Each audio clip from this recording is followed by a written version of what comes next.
திருக்குறளின் சிறப்பை எடுத்துக் கூறும் விதமாக சென்னை மயிலாப்பூர் திருவள்ளுவர் சிலை பகுதியில் புதிய ஏற்பாடு செய்யப்பட்டுள்ளது. அது குறித்து விவரிக்கிறது இந்த தொகுப்பு.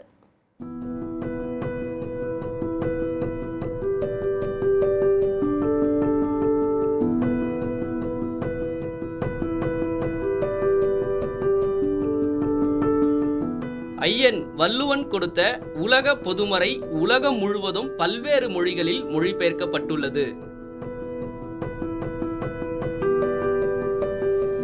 தமிழ் ஆர்வலர்கள், தமிழ் சங்கம் மட்டுமில்லாமல் அனைவரும் திருக்குறளின் முக்கியத்துவத்தை பல வடிவங்களில் மக்களிடம் கொண்டு செல்கின்றனர்.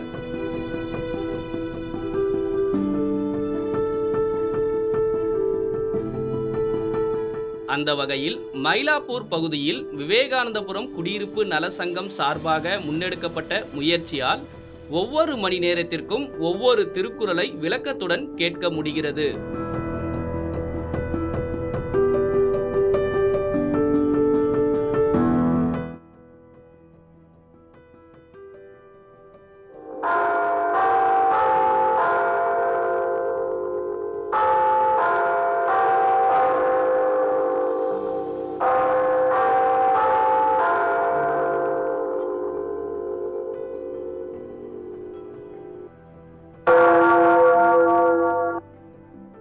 நேரம் மதியம் 1 மணி. விளைத்தகையான் வேண்டி இருப்பர் கெழுத்தகையால் கேளாது நட்டார் செயின். உரிமையால் நண்பர் ஒருவர் தன்னை கலந்து ஆலோசிக்காமலேயே ஒன்றை செய்துவிட்டால் அது சிறிதும் பொருத்தமில்லாதது என்றாலும் நட்பின் நெருக்கத்தாலும் பழமை முறையாலும் பெரியோர் ஏற்றுக்கொள்வார். விளைத்தகையான் வேண்டி இருப்பர் கெழுத்தகையால் கேளாது நட்டார் செயின்.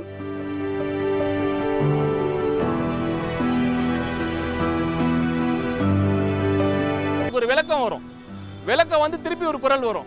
அது போல தொடர்ச்சியா சுழற்சியா காலையிலிருந்து இரவு வரைக்கும் இந்த குரல் ஒலிச்சுக்கிட்டே இருக்கும். இப்ப இதே போல எல்லா பகுதியிலையும் நம்ம திருக்குறள் கொண்டு வரந்தா இன்னும் வருங்கால சமுதாயத்திற்கு திருக்குறள்லாம் என்னன்னே தெரியாம ஆயிடுச்சு. டக்குன்னு எத்தவொடனே ஒரு பாட்டு பாடுறாங்க, இதான் டக்குன்னு இந்த பாட்டா பாடுறாங்க. ஆனா திருக்குறளை பத்தி கேட்டீங்கன்னா எந்த மாணவர்களுக்கு இன்னைக்கு தெரியுமான்னு தெரியல. திருவள்ளுவர் பிறந்த இடம் சென்னை மயிலாப்பூர் என வரலாற்று தரவுகள் கூறுகின்றன. இதனை ஒட்டி மயிலாப்பூரில் 1966ஆம் ஆண்டு திருவள்ளுவர் சிலையை அப்போதைய குடியரசுத் தலைவர் ராதாகிருஷ்ணன் திறந்து வைத்தார்.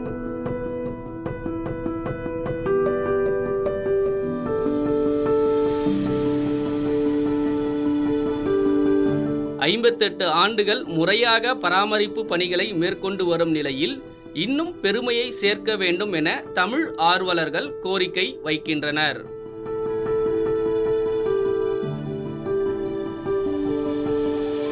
திருவள்ளுவர் சிலை இருக்கிறதுனால அந்த அவருடைய பேரில் ஒரு திருக்குறள் பயிற்சி முகாம் நடத்துனாங்கன்னா இது சிறப்பாக இருக்குன்றது, மாணவர்களுக்கான முகாம் நடத்தணுன்றது எங்களுடைய கோரிக்கை. ஒவ்வொரு திருவள்ளுவர் தினத்திலும் அரசு சார்பாக மரியாதை செய்வதற்கான நடவடிக்கை எடுக்க வேண்டும் எனவும் விவேகானந்தபுரம் குடியிருப்பு நலச்சங்கத்தினர் வலியுறுத்தியுள்ளனர்.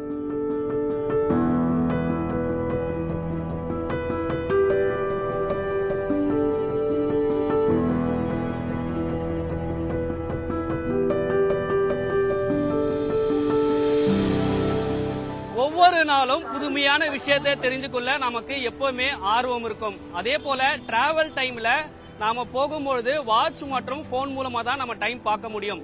ஆனால் பரபரப்பாக இருக்கக்கூடிய மயிலாப்பூர் பகுதியை கடந்து செல்லக்கூடிய நபராக நீங்கள் இருந்தால் திருக்குறள் ஒலிப்பது மட்டும் இல்லாமல் அதனுடைய விளக்கத்தையும் நம்மால் கேட்க முடியும். புதிய தலைமுறைக்காக ஒலிப்பதிவாளர் சதீஷ்குமாருடன் செய்தியாளர் ராஜ்குமார்.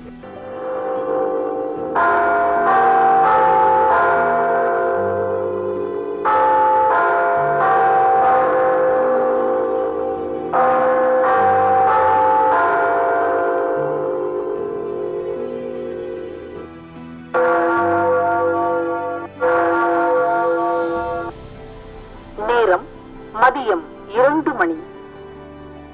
பேதை பெருங்கெளியி நட்பின் அறிவுடையார் ஏதின்மை கோடி உறும். அறிவற்ற சின்ன மனிதரின் நெருக்கமான தொடர்பை விட அறிவாளிகளின் பகைமை கோடி மடங்கு நல்லது. பேதை பெருங்கெளியி நட்பின் அறிவுடையார் ஏதின்மை கோடி உறும்.